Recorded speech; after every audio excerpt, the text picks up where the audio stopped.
Baik, saat inilah kita akan dengar dari beliau dan waktunya sebebas-bebas sampai sore.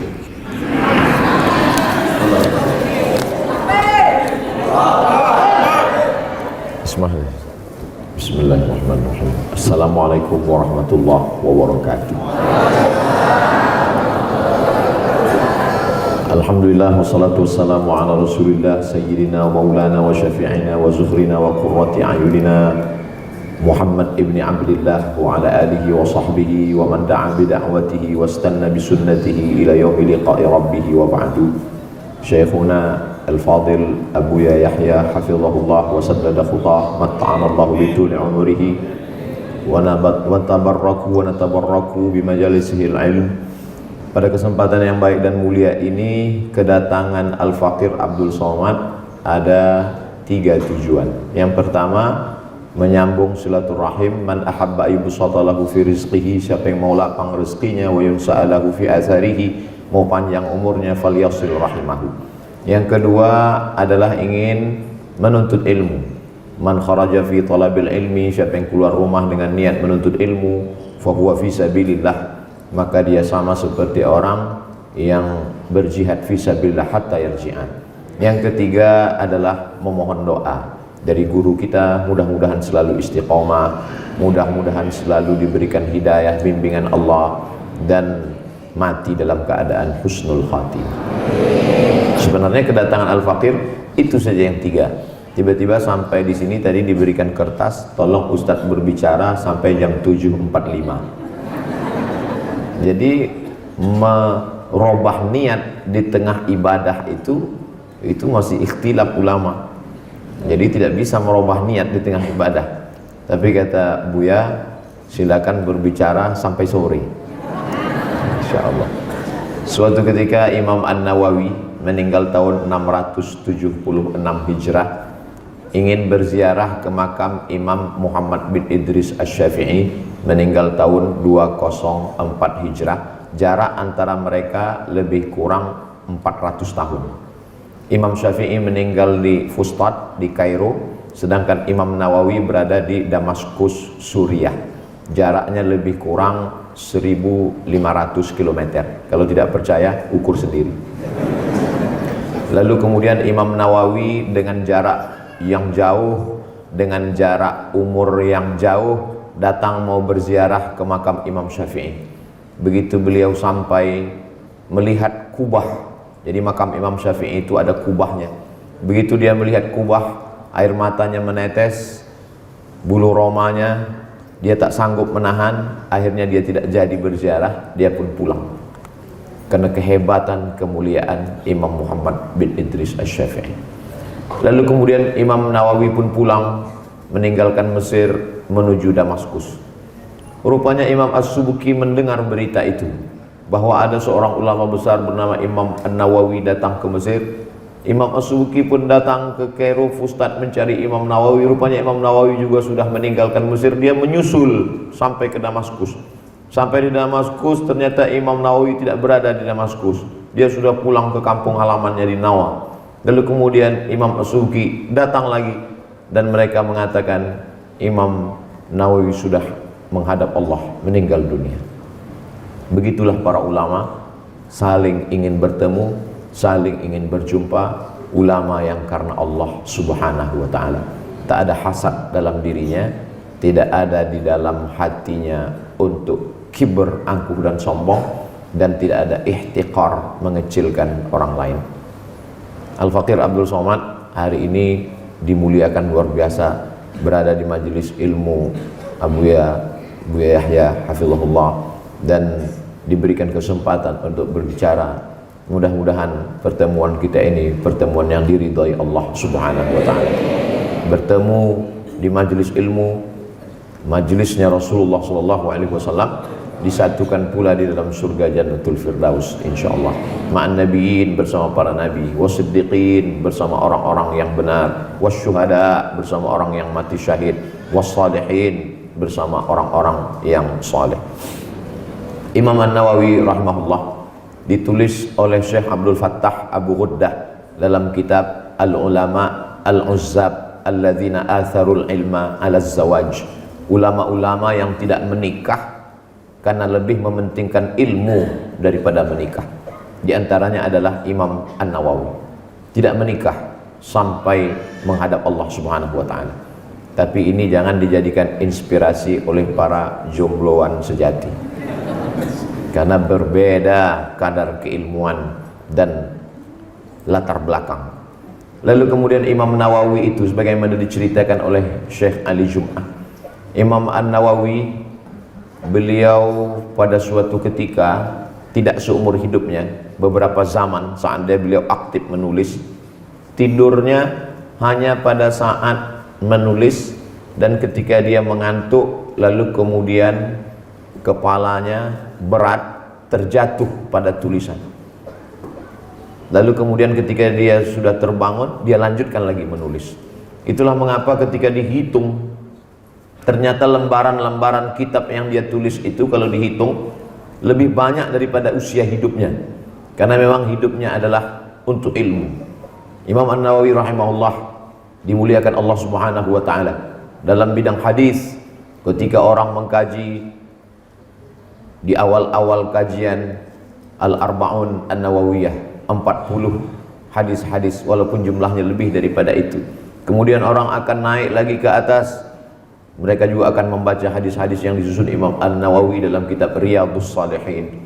Kemudian ketika ingin membaca kitab yang hanya isinya doa-doa dan munajat kepada Allah, maka orang juga akan kembali membuka kitab An-Nawawi yang berjudul Al-Azkar. Kemudian ketika orang membaca kitab Sahih Muslim yang ditulis oleh murid dari Imam Asy-Syafi'i bernama Imam Muslim Ibnul Hajjaj Al-Qushairi An-Naisaburi, meninggal tahun 261 Hijrah, maka banyak orang tidak mengerti makna kitab Sahih Muslim. Hadisnya sahih tapi pemahamannya sakim, hadisnya sahih tapi pemahamannya dhaif. Maka kita mesti juga membaca kitab Imam An-Nawawi. Beliau mensyarah Sahih Muslim dalam kitab berjudul Al-Minhaj Syarah Sahih Muslim Ibnul Hajjaj. Begitu ketika orang membaca kitab-kitab mazhab Syafi'i, Imam Asy-Syirazi, lalu kemudian mereka tidak paham isinya, maka mesti membaca kitab Al-Majmu' Syarah Muhadzab.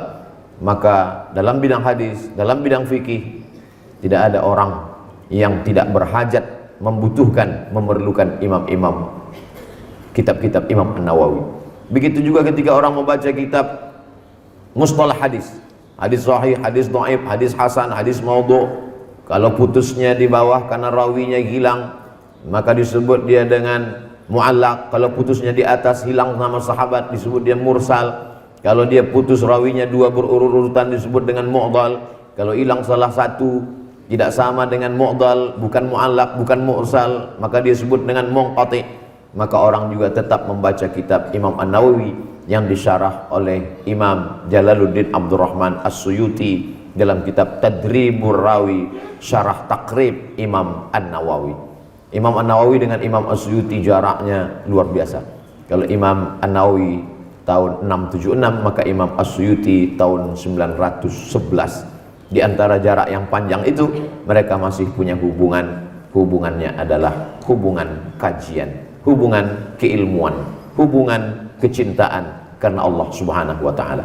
Sebagaimana dipesankan oleh guru kita Syekhuna Abu Yahya, bahwa hendaklah hubungan kita itu hubungan karena doa, hubungan karena ilmu, hubungan karena cinta kepada Allah Subhanahu wa taala, bukan karena hubungan yang membuat menyengsarakan kita ketika berhadapan dengan Allah Subhanahu wa taala. Karena banyak juga di antara orang yang berkasih sayang hari ini, hubungannya hanyalah karena foto yang diupload di wall Facebook.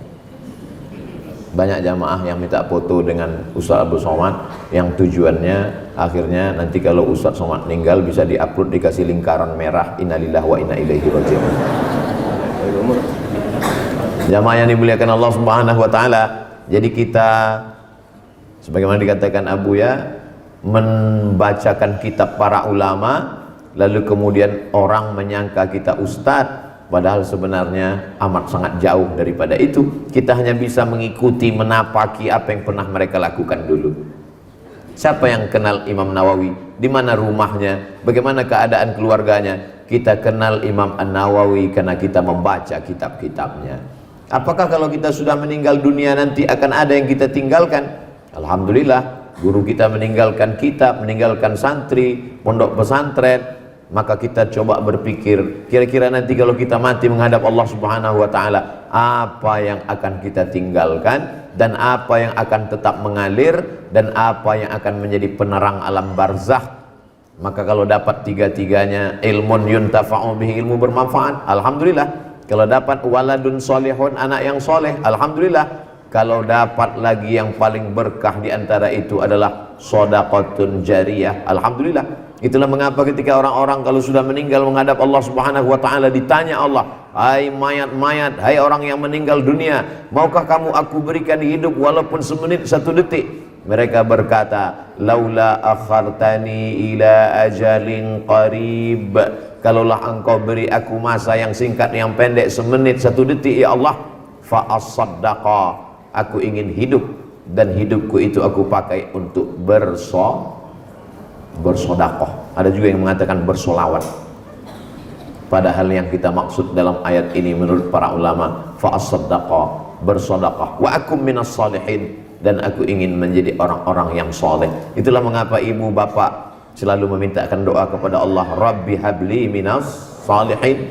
Dan ketika selesai berwudu dia meminta, Allahumma ja'alni minat tawwabin waj'alni minal mutatahhirin waj'alni min ibadikas salihin. Kenapa? Karena hanya orang-orang yang soleh sajalah yang mendapatkan doa orang-orang beriman ketika mereka mendoakan dalam sholatnya, assalamu alayka ayyuhan nabiyyu wa rahmatullahi wa barakatuh, wassalamu alayna wa ala ibadillahis salihin. Mungkin ilmu kita jauh dari Imam An-Nawawi, mungkin amal kita tidak sebanding apa-apanya dengan Imam An-Nawawi. Tapi kalau kita mendekatkan diri dengan cara mengkaji kitabnya, mengamalkan amalannya, meneruskan sunnah Rasulullah SAW, maka pesan Nabi, almar'u ma'aman ahab, orang akan selalu bersama dengan siapa yang dia cintai. Majlis yang mengkaji kitab Al-Arba'in An-Nawawiyah, maka Al-Faqir Abdul Somad berharap kitab itu ditulis oleh Imam An-Nawawi. Isinya adalah hadis-hadis Rasulullah SAW, yang menjelaskan adalah guru kita Abu Yahya. Maka Al-Faqir Abdul Somad berharap bisa bersama dengan mereka bertiga dalam surga Jannatul Firdaus.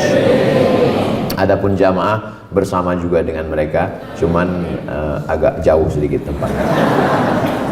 Di situ sudah nampak apa yang dikatakan Abu Ya tadi, bahwa Ustadz itu merasa angkuh, sudah kelihatan dari omongannya. Dia merasa lebih dulu masuk surga dari jamaah. Ketika jamaah duduk tertib, adab, mendengar kajian, khusyuk, hatinya bersih.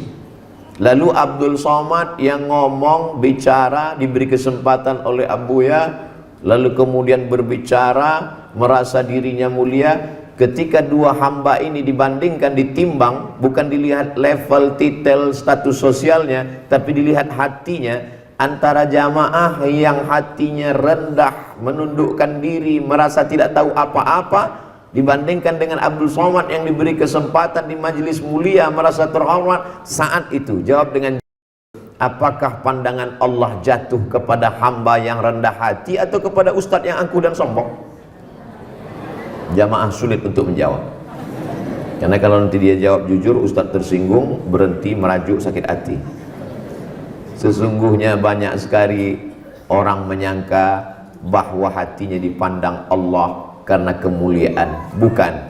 Man tawadha'a lillah, siapa yang tawadhu, rendah hati karena Allah, maka itulah yang diangkat. Illa rafa'ahullah, maka Allah akan mengangkat derajatnya. Kalau cerita masalah ilmu, maka tidak ada ilmu yang lebih hebat daripada iblis. Kenapa demikian? Karena iblis pernah satu level dengan malaikat dan pernah di surga bersama Nabi Adam alaihissalam. Jadi kalau ada orang mengaku hebat, ilmunya banyak, tapi angkuh, sombong, hasad, dengki, ihtiqar, mengecilkan orang, ujubnya luar biasa, maka kata iblis, ente belum ada apa-apanya dengan saya. Itulah mengapa kata Allah Subhanahu wa ta'ala, jangan sampai ada angkuh sombong dalam hati. Dalam sebuah hadis dikatakan, La yadkhulul jannah, tak masuk surga, man kana fi qalbihi, dalam hatinya mithqala habbatin min khardalin min kibrin, ada sombong walaupun sebesar biji sawi.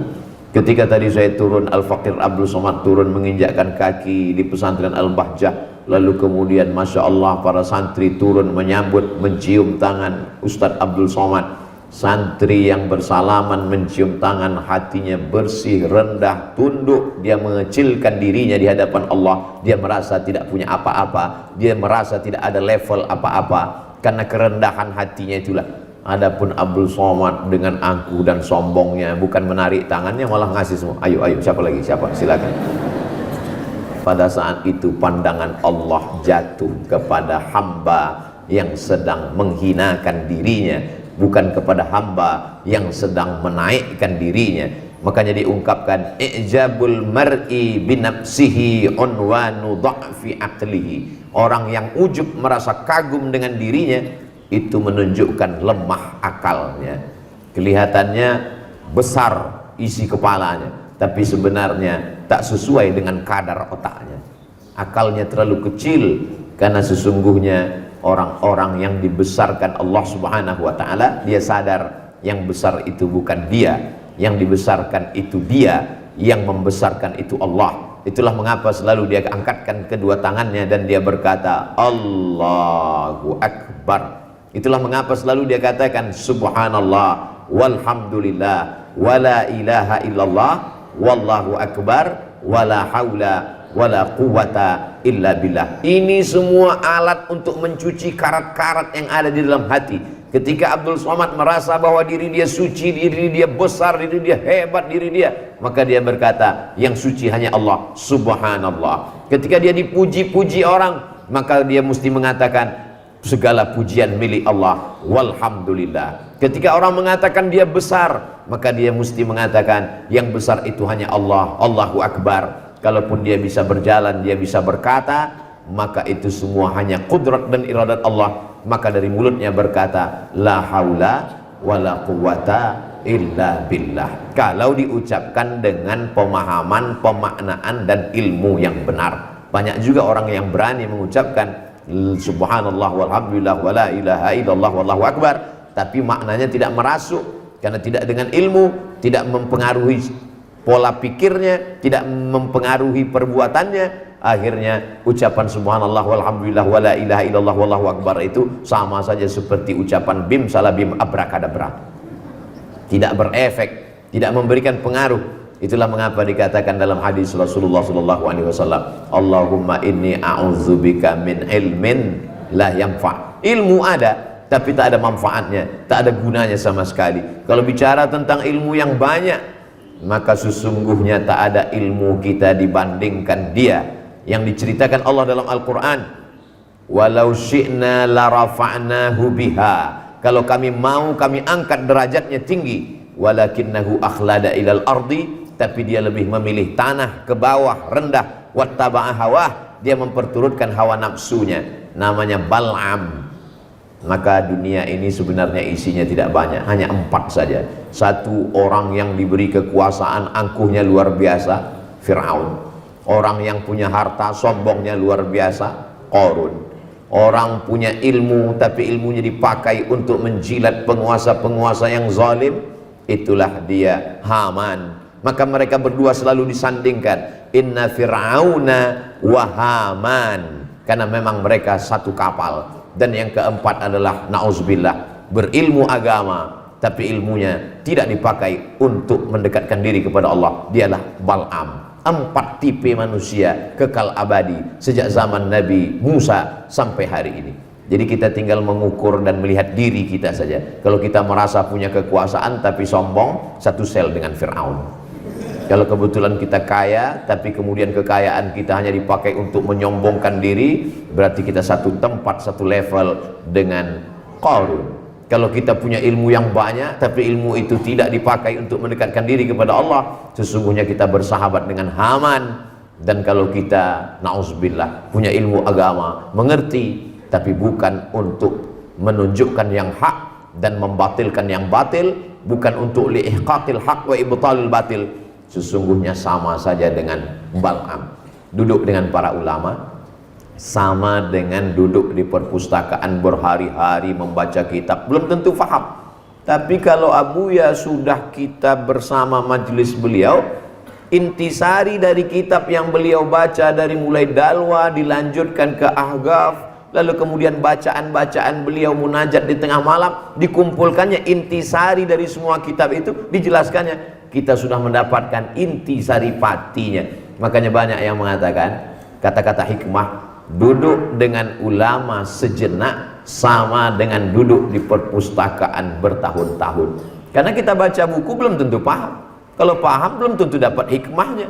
Dan berapa banyak orang baca buku hanya daftar isinya saja, baca bolak-balik. Apalagi kalau orang di toko buku, buka-buka, nggak boleh dibuka karena bukunya sampul plastik. Yang dilihat apa? Cuman preface di belakang dan harga. Jamaah yang dimuliakan Allah Subhanahu wa taala. Maka di antara kemuliaan sahabat Rasulullah sallallahu alaihi wasallam, mereka mujalasatus salihin, duduk dengan orang-orang soleh. Dan tidak ada orang yang lebih soleh di dunia ini selain Sayyidina wa Maulana Muhammad sallallahu alaihi wasallam. Maka ada namanya Abdullah ibnu Umar, duduk bersama Rasulullah sallallahu alaihi wasallam. Ada namanya Abdullah bin Abbas, dan mereka ini didoakan oleh Nabi Muhammad sallallahu alaihi wasallam. Apa kata Nabi kepada Abdullah bin Abbas? Allahumma faqihhu fid din wa 'allimhu ta'wil. Dalamkan ilmu agamanya, ajarkan dia pemahaman Al-Qur'an yang benar.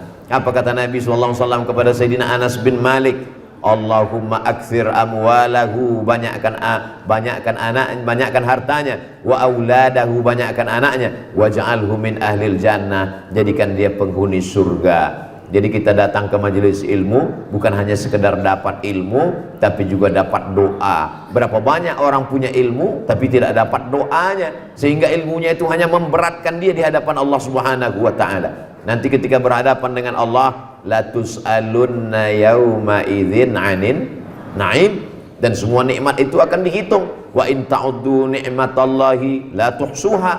Tapi ada satu nikmat yang ngeri luar biasa. Apa dia? An ilmihi fi ma'amil. Ilmu sudahkah kau amalkan? Satu sisi orang ketika membaca hadis ini, kamu akan ditanya tentang ilmumu, apakah sudah kau amalkan? Kalau gitu saya nggak datang lagi majelis ilmu, Pak Ustaz. Makin banyak didapat, makin banyak pertanyaannya. Tujuan hadis itu bukan demikian. Tujuannya kita tetap datang majelis ilmu, tapi buah dari kedatangan itu adalah amal kita jadi benar dan kita tetap bersemangat.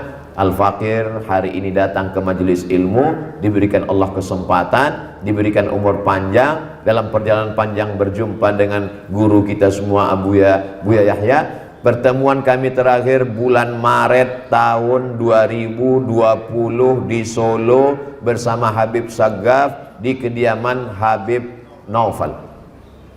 Begitu habis selesai duduk kami bersama di majelis yang mulia, Masya Allah, Tabarakallah, Maulid. Setelah itu Habib Naufal pun bercerita bahwa beberapa hari yang lalu ada yang meninggal 2 rumah dari sini kena COVID. Lalu kami pun pulang. Setelah itu lockdown. April, Mei, Juni, Juli, Agustus, 6 bulan tidak keluar sama sekali. Setelah itu barulah, dan hari ini bertemu lagi tahun 2022 bulan Juni. 2 bulan, 2 tahun, 3 bulan tidak bertemu dengan guru kita semua, Buya ya. Tapi saya tetap mengikuti beliau melalui channel Al-Bahjah. Jangan lupa subscribe, like, share, and comment. Artinya apa? Zahirnya tidak bertemu, tapi batin tetap, dan kami tetap berhubungan komunikasi melalui alat-alat komunikasi modern. Beliau menyampaikan doa, mengucapkan tahniah, itu kami tetap, Masya Allah, Tabarakallah. Benar kata Rasulullah SAW, mujalasatus salihin, duduknya bersama orang-orang soleh adalah rohah, adalah ketenangan.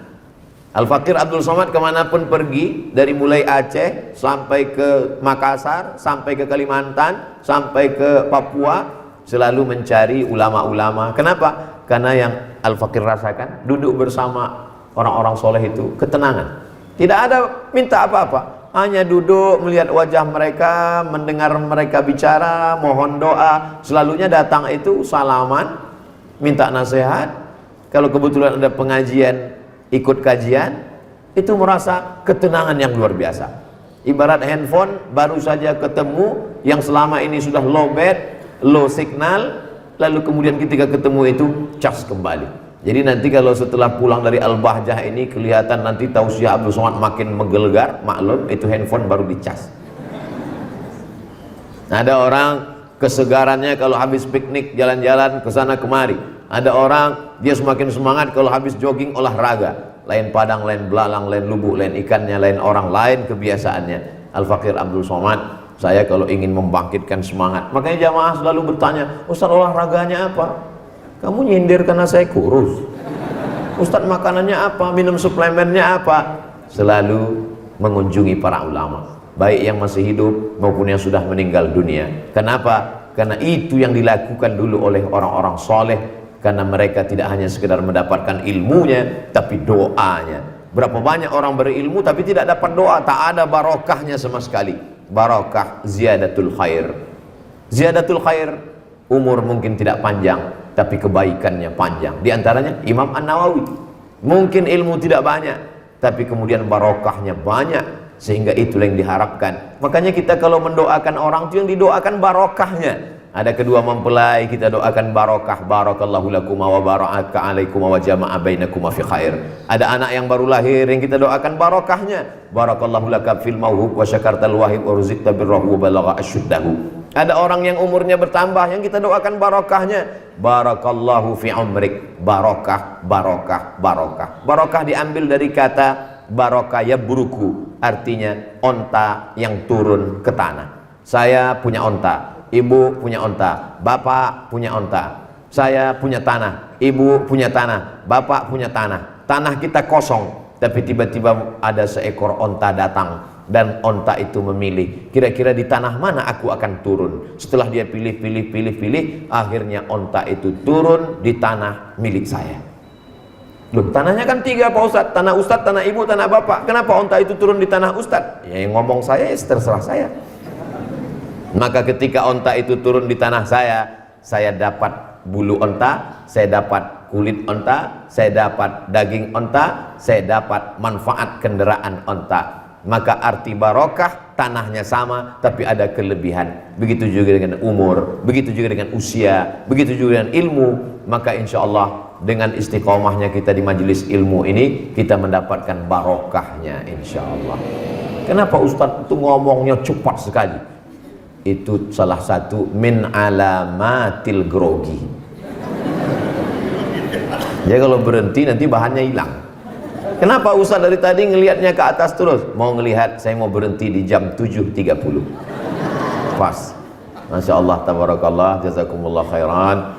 Guru, itu yang dapat Al-Fakir sampaikan untuk jamaah. Mudah-mudahan jamaah mendoakan senantiasa kita istiqamah. Barakallahu fikum wa jazakumullah khairan. Wassalamualaikum warahmatullahi wabarakatuh. Wa iyyakum. Wa iyyakum. Kurang ya?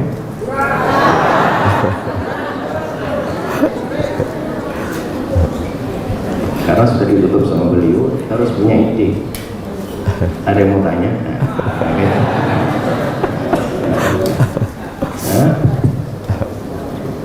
ada yang mau tanya? Mumpung jadi kalau bisa diundur-undur sampai nggak pulang-pulang. Yang satu pikir lagi nanti apa kira-kira? Allahu Akbar, Allahu Akbar. Masya Allah. Ada yang mau tanya? Baik.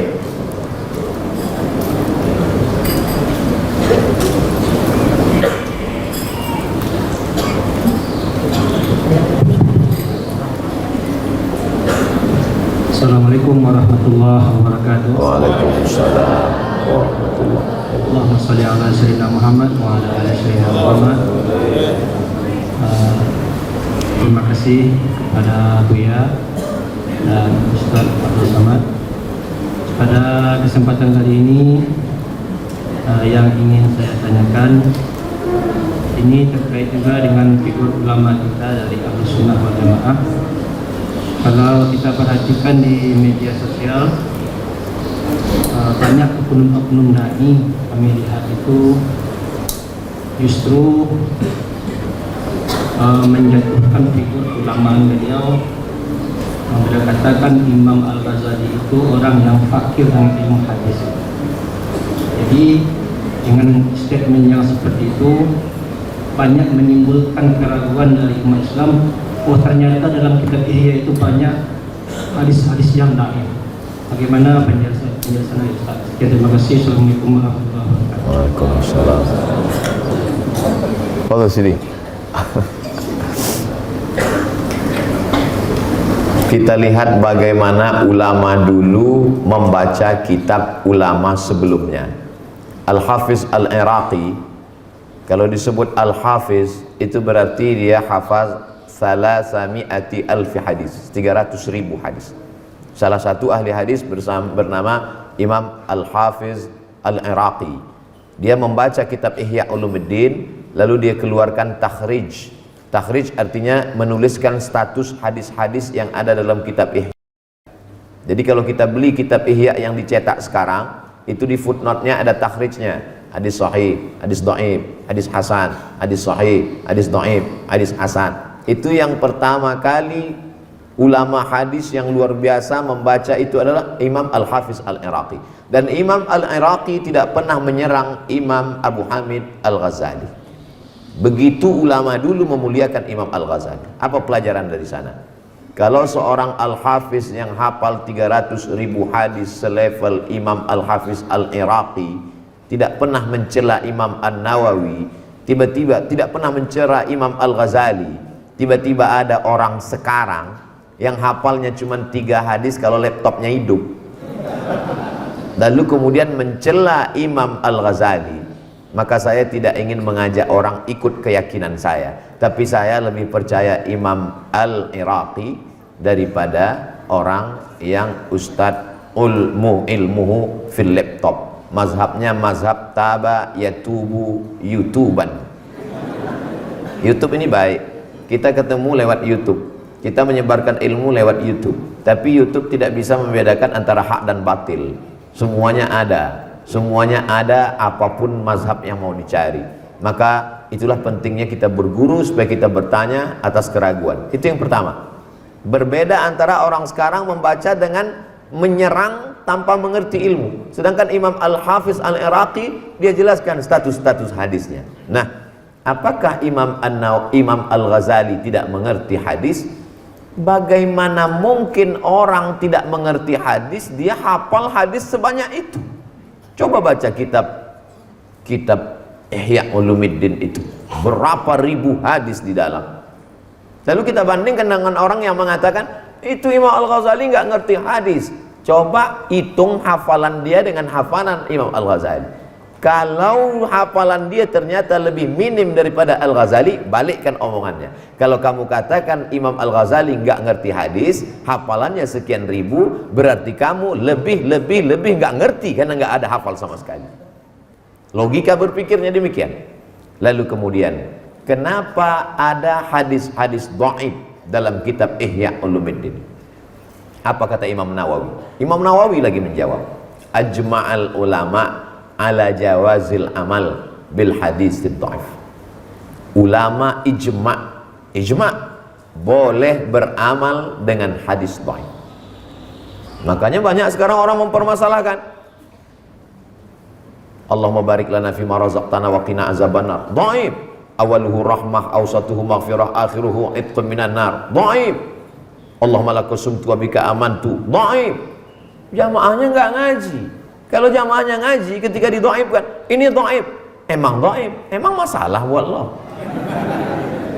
Imam Nawawi mengatakan ijma' ulama. Ucapan Imam Nawawi itu dijelaskan oleh Imam As-Suyuti dalam Tadribur Rawi Taqrib Nawawi, bahwa boleh mengamalkan hadis dhaif kalau cukup 5 syarat. Yang pertama, bukan dalam masalah akidah. Yang kedua, bukan dalam masalah menghalalkan yang haram, mengharamkan yang halal, dalil penetapan hukum fikih. Yang ketiga, tidak ada periwayatnya yang kadzab, pendusta. Yang keempat, masih bernaung di bawah hadis sahih.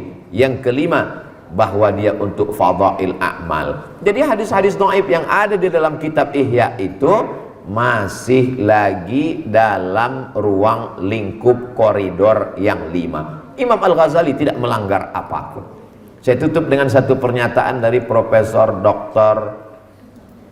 Ustadz Sayyid Agil Al-Munawwar. Kata beliau dalam salah satu video, bisa dicari di YouTube, saya ketemu beliau. Imam Al-Ghazali menempatkan satu hadis. Dia tanya Rasulullah, "Ya Rasulullah, hadis ini boleh apa enggak aku riwayatkan?" Oh, kalau begitu batallah ilmu hadis. Baca kitab Al-Munqidh Minadh Dhalal.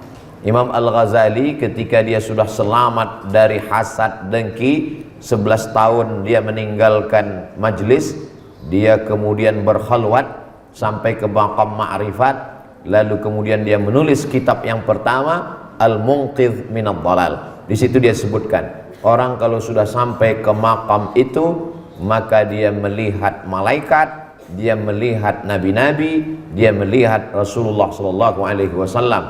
Yang pertama tadi saya bercerita tentang level ilmu. Yang kedua adalah tentang level buah daripada ilmu. La yazalu abdi yataqarrabu ilayya bin nawafil. Seorang hamba mendekatkan diri kepada Allah dengan ibadah-ibadah sunnat hatta uhibbah, sampai aku mencintainya. Fa idza ahbabtuhu, kalau aku cinta kepadanya, fa akunu ainahu, aku akan menjadi matanya, yubsiru bihi, aku akan menjadi matanya melihat dengan pandanganku, aku akan menjadi telinganya mendengar dengan pendengaranku, aku akan menjadi tangannya memegang dengan tanganku, aku akan menjadi kakinya melangkah dengan kakiku. Hadis ini ada dalam Sahih Muslim. Jadi Imam Abu Hamid Al-Ghazali dijadikan sebagai satu di antara 3 tiang Ahlus Sunnah wal Jamaah, beraqidah aqidah Imam Abul Hasan Al-Ash'ari, berfikih mazhab, berpegang dengan fikih 4 di antaranya kita pegang salah satu, Imam Muhammad bin Idris Asy-Syafi'i, bertasawuf, tasawufnya Imam Junaid Al-Baghdadi yang disusun secara sistematis oleh imam setelahnya, itulah dia Imam Abu Hamid Al-Ghazali. Saya tutup dengan kalimat terakhir. Ketika bertemu dengan Habib Saggaf, beliau meriwayatkan salah seorang dari murid dari ayah beliau bermimpi bertemu Rasulullah SAW, bermimpi bertemu dengan guru beliau, mendengarkan pesannya adalah bacalah kitab Ihya Ulumuddin. Di akhir zaman goncangan yang luar biasa disuruh, dan alhamdulillah pondok-pondok salafiyah yang berpegang kepada kutubut turas untuk tazkiyatun nafs, pensucian diri, berpegang kepada kitab Ihya Ulumuddin. Jadi yang selama ini goyang dengan tuduhan tidak mengerti hadis dan lain sebagainya, mudah-mudahan semakin kuat. Bagi yang belum membaca, mudah-mudahan membuka majelis-majelis dan mengikuti kajian kitab Ihya Ulumuddin. Wallahu a'lam bishawab. Mohon maaf. Kepada Ustaz Abdul Somad atas jawabannya. Bagi Anda yang ingin bertanya langsung kepada Buya Yahya dan Ustaz Abdul Somad, Anda bisa menghubungi nomor interaktif kami di 0823 40713338. Kami ulangi di 0823 40713338. Namun sebelumnya, kami berikan kesempatan pula kepada jemaah perempuan dengan satu pertanyaan. Kami persilahkan. Wa'alaikum maulana, wa'alaikum sini.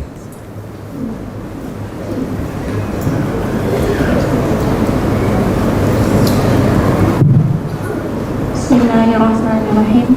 Assalamualaikum warahmatullahi wabarakatuh. Allahumma sholli ala Muhammad wa ala ali Muhammad. Kepada yang kami hormati Ustaz Abdul Somad, ada beberapa pertanyaan yang ingin saya tanyakan terkait yang Ustaz tadi jelaskan tentang Ustaz mencoba untuk berjumpa dengan para ulama supaya Ustaz bisa mendapatkan keberkahan dari para ulama tersebut. Ketika saya mendengarnya, tertegun hati saya bahwasanya untuk selevel Ustaz Abdul Somad bisa dengan mudah untuk berjumpa dan bertemu dengan para ulama.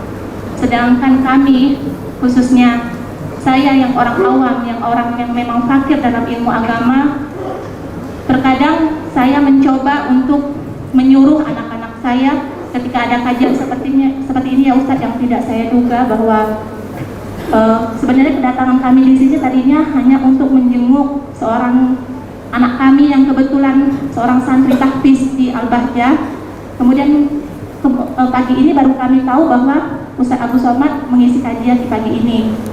Nah, yang ingin saya tanyakan adalah apakah salah ataukah apakah suatu hal yang suatu berlebihan jika saya menyuruh anak saya apabila ketemu dalam kajian seperti ini, saya menyuruh mereka untuk salam dengan ustadz atau ulama tersebut, Ustadz. Inti dari pertanyaan saya seperti itu. Intinya adalah bagaimana kami orang awam ini bisa berjumpa dengan ulama, istilahnya tuh kita setidaknya bukan untuk foto-foto, Ustadz, setidaknya bisa ketemu dan minta doa seperti itu, Ustadz. Jadi kalau kita ketemu dengan langsung, bertatapan langsung, minta doa secara langsung, itu sepertinya lebih afdol. Itu menurut saya sebagai orang awam.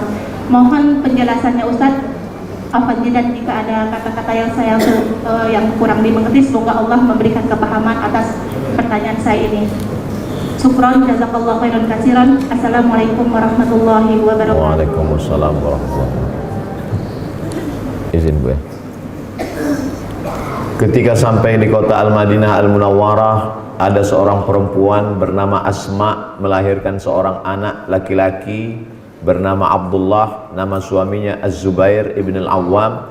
Maka anak yang baru lahir itu dibawakan kepada Rasulullah SAW. Rasul mengunyahkan kurma dan menyuapkannya, memasukkannya ke mulut Abdullah ibn Zubair ibn Al-Awwam. Ini salah satu bentuk sunnah membawakan anak, ibu membawa anak kepada Nabi, setelah Nabi tidak ada, membawa kepada al-ulama warasatul anbiya. Lalu kemudian ada seorang ibu bernama Ummu Sulaim. Ummu Sulaim punya anak laki-laki bernama Anas bin Malik. Anas bin Malik dia bawa menjumpai Rasulullah SAW. Ya Rasulullah, sahabat yang lain, sahabat-sahabatku ada yang kaya, memberikan tanah, memberikan unta, memberikan dinar dan dirham, uang emas dan perak. Aku tidak punya apa-apa, ini anakku. Maka dia serahkan ke Nabi. Nabi doakan, Allahumma aktsir amwalahu wa auladahu waj'alhu min ahli jannah. Ini diantara sunnah para sahabat dulu yang diakui, maka dia masuk dalam sunnah takririyah. Sunnah ucapan qauliyah, sunnah perbuatan fi'liyah. Perbuatan sahabat yang disetujui Nabi adalah takririyah. Begitulah para sahabat dulu membawa anaknya kepada Rasulullah sallallahu alaihi wasallam. Ibu saya anak pertama, amat sangat memesankan. Dulu kalau libur sekolah, saya disuruh ngaji kepada kakek paman beliau, namanya Syekh Muhammad Ali. Nanti kamu kalau libur ngaji ke sana. Kalau khatam alhamdulillah, kalau nggak khatam dapat barokah aja. Lalu kemudian ada seorang juara musabaqah tilawatil Quran di Makkah tahun 1986, namanya Ustadz Armawi Abdurrahman. Saya diserahkan kepada beliau, disuruh ngaji, baca Quran, minta doa. Itulah yang membuat saya sampai hari ini ketika ada ulama saya datang. Tidak saya lihat masalah umur dan usia, karena begitu kami dididik, diajarkan oleh orang tua kami. Adapun masalah bisa salaman atau tidak, itu tentu melihat situasi dan kondisi ramai atau tidaknya. Kalau Ustaz Somad ketemu orang kan mudah saja, itu kan sekarang. Kalau dulu ketika kami tahu bahwa ada Syekh Yusuf Al-Qaradawi datang ke Mesir, dia tidak boleh datang, dia hanya boleh datangnya pada musim panas dan bicaranya di masjid hanya masalah keluarga, masalah politik nggak boleh. Kami dapat kabar Syekh Yusuf Qaradawi katanya sedang ada di Kairo. Langsung kami naik bis rame-rame dengan kawan-kawan pergi menyeberang Sungai Nil sampai ke Ajuzah. Di situ ada masjid yang didirikan oleh anak dari Syekh Khalil Al-Khusari yang kemudian jadi artis taubat. Dia kumpulkan artis-artis taubat. Malam itu kami hadir, Syekh Yusuf Qaradawi menyampaikan tausiah menggelegar berapi-api. Kami nggak paham karena mahasiswa baru. Dan setelah beliau selesai acara, kami rebutan air minumnya, dan semua yang rebutan itu orang Indonesia. Jadi kita memang sudah dididik untuk dekat. Lalu kemudian saya musim panas, katanya ini musim panas ada Syekh Said Sabiq yang nulis kitab fikih sunnah. Beliau ketika itu di Makkah, tapi kalau musim panas dia pulang ke Kairo. Kami pun datang ke Masjid Al-Hadiyul Islami mendengar beliau. Sudah tua sekali, ngomongnya tidak lagi begitu jelas, tapi kami hanya sekedar datang untuk melihat, mendengar, mengambil barokah. Jadi bukan hanya sekarang, dari sejak dulu. Begitu juga dengan para masyayikh siapapun itu, kalau datang untuk mendengar musyafahah, mendengar riwayat-riwayat dari mulut mereka, kalau kebetulan ketemu bisa dekat ijazah dan lain sebagainya. Itulah yang saya lakukan dari dulu, dididik orang tua sampai hari ini. Sehingga kalau ada ibu-ibu membawa anaknya mendekatkan dengan majelis ilmu, itu sesungguhnya adalah pendidikan pelajaran yang luar biasa. Itu berkesan dalam hati dan pikiran mereka, dan mendoakan para alim ulama. Wallahu a'lam bishawab. Syukran jazilan kami haturkan kepada Ustaz Somad atas jawabannya. Baik Buya, Ustaz Muhammad nampaknya telah masuk untuk telepon, kami sabar terlebih dahulu. Assalamualaikum. Waalaikumsalam. Mari kita bersalawat terlebih dahulu Ibu. Allahumma sholli ala sayyidina Muhammad wa ala ali sayyidina Muhammad. Dengan Ibu siapa dan dari mana? Ibu Retno dari Lampung. Baik Ibu, silakan bisa bertanya langsung kepada Buya atau Ustaz Somad. Ya Allah, alhamdulillah. Langsung aja ini Buya sama Ustaz Abdul Somad. Ada senangnya subhanallah. Ini yang saya mau tanyakan. Saya ini kan orang awam. Ternyata ya ini kurang. Ya tahunya gimana ya, berita-berita itu dari televisi gitu. Mengenai COVID apa 19 yang udah berapa tahun ini. Nah, terus anjuran dari pemerintah itu ada 3 itu, pakai masker, cuci tangan, terus jaga jarak. Tapi pesan ibu juga pesan ibu itu ya, cuci tangan itu. Terus tapi kan berkepanjangan juga belum sampai sekarang pun belum tuntas itu COVID. Yang ingin saya tanyakan itu kenapa? Karena kita tuh yakin dengan doa semua akan bisa berubah.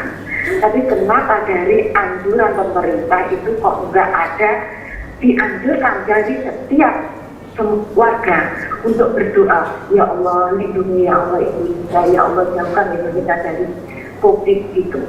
Nah, yang selama ini anjuran itu mesti dari ulama atau ustaz atau tokoh-tokoh agama ya dalam pengajian, dalam majelis-majelis ya dianjurkan untuk berdoa begitu.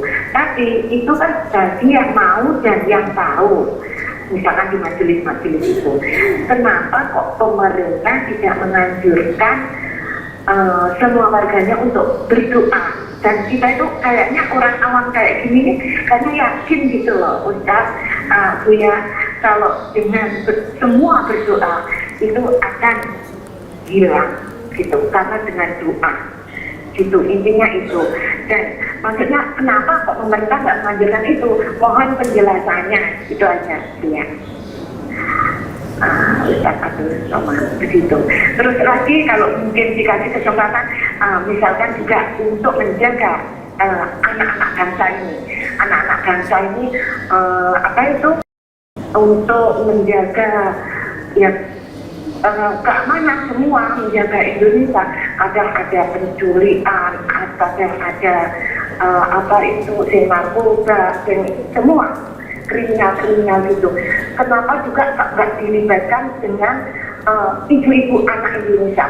Kan anak-anak Indonesia semua, anak-anak Indonesia untuk dilibatkan dalam bangsa. Kenapa ibu-ibunya ini, kan dia punya ibu. Mohon maaf Ibu, bisa langsung di pertanyaan. Iya, intinya kenapa ibu-ibu anak Indonesia kok nggak dilibatkan untuk berdoa? Suatu contoh ini, waktu tahun berapa itu ada musibah Sulawesi tsunami, karena dengan doa ibunya minta 1 minggu yang lalu, yang sebelumnya itu minta doa, minta kita, alhamdulillah dia selamat dan dia berangkat gitu. Maksudnya doa itu loh Ustaz, kenapa kok pemerintah nggak menganjurkan doa? Gitu aja. Mohon pencerahan dan penjelasan. Terima kasih. Wassalamualaikum warahmatullahi wabarakatuh. Salam. Buya Yahya memberikan isyarat supaya saya yang menjawab. Yang pertama, pemerintah sudah menganjurkan untuk berdoa. Cuman mungkin anjurannya kurang viral. Anjuran berdoa di masjid tidak bisa dilakukan karena masjidnya tutup. Berdoa di rumah masing-masing. Mungkin juga masalah doa ini urusan masing-masing, tidak perlu campur tangan negara. Jadi ibu-ibu dengan power emak-emak berdoa masing-masing, mendoakan anak-anaknya. Jadi masalah keterlibatan pemerintah melalui protokol kesehatan, melalui anjuran adalah bagian dari kewajiban ulil amri. Ati'ullah wa ati'ur rasul wa ulil amri. Karena tugas daripada pemimpin, kata Imam Al-Mawardi dalam kitab Al-Ahkam As-Sultaniyah, di antara kewajiban pemimpin adalah ra'id din wa siyasatud daulah, menjaga agama dan menjaga negara. Di antara menjaga adalah doa, karena ikhtiar tidak bermakna tanpa doa. Tidak ada anjuran, kita tetap mendoakan negeri ini aman, ibu-ibu mendoakan anak-anaknya supaya selamat dari narkoba dan lain sebagainya. Sebagai salah satu contoh, saya beri satu contoh untuk menjawab pertanyaan ini. Ada seorang ibu yang anaknya pecandu narkoba, sudah dinasehati nggak mempan, akhirnya dia tawaf, dia bawa air zam-zam 1 dirigen, doanya cuma satu, supaya anaknya sembuh dari narkoba, sembuh dari narkoba, sembuh dari narkoba. Setelah itu dia pulang, dia kasih minum, dia mandikan, anaknya sehat. Nah, itulah pentingnya doa seorang ibu kepada anak yang luar biasa. Karena ibu mengandung, menyusukan, melahirkan, mengandung lagi, menyusukan lagi, melahirkan lagi. Dan sehingga anak-anak ini tidak terhijab doa ibu, maka doa ibu luar biasa untuk anak-anaknya. Ibu saya tahu dia mendoakan saya setelah beliau meninggal dunia, jamaah datang. Ustaz Somad, kemarin saya lewat di depan rumah almarhumah ibu Ustadz. Oh, ibu sering ke sana? Ya, dulu waktu beliau masih hidup saya sering bertamu, sekarang setelah meninggal saya lewat di depan rumahnya.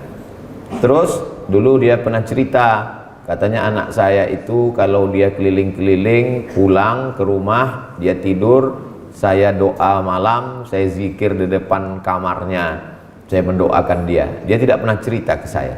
Walaupun saya sudah tua, sudah punya anak, orang tua tidak pernah berhenti mendoakan. Maka ibu-ibu tetap mendoakan, walaupun belum ada anjuran khusus untuk ibu-ibu, doakan saja tanpa anjuran. Wallahu a'lam bishawab. Masya Allah. Masih terus? Ya, ini cuman beliau harus melanjutkan acara ini.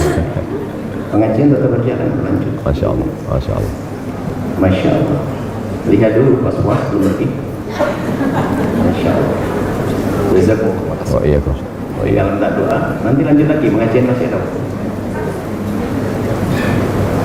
Minta doa kepada beliau. Bismillah.